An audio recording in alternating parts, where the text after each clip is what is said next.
I was thinking about what the U.S. or what Trump would be thinking. Well, right, because I was going to say he's been reluctant so far to speak out against his ally. Trump has gone from blown hot and cold and hot and cold.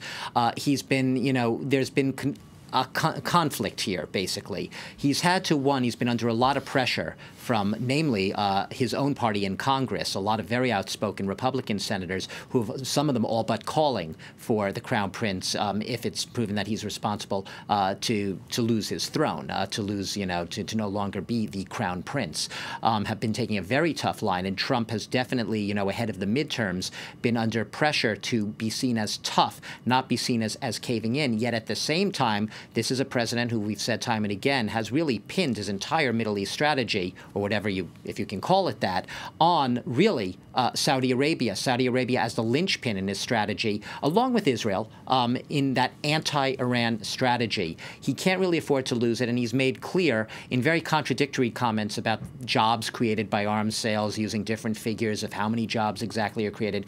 But that economic argument, coupled with that anti-Iran geopolitical argument, have been really the reasons that Trump has been seen as going out of his way, along with his son-in-law, Jared Kushner, who has a strong personal relationship with the Crown Prince. The Trump family, so to speak, very much invested in doing all they can to try to preserve, save this relationship at all costs, even as they have come under pressure to sound tough about the so-called severe punishment if the evidence bears out some sort of implication by the Crown Prince.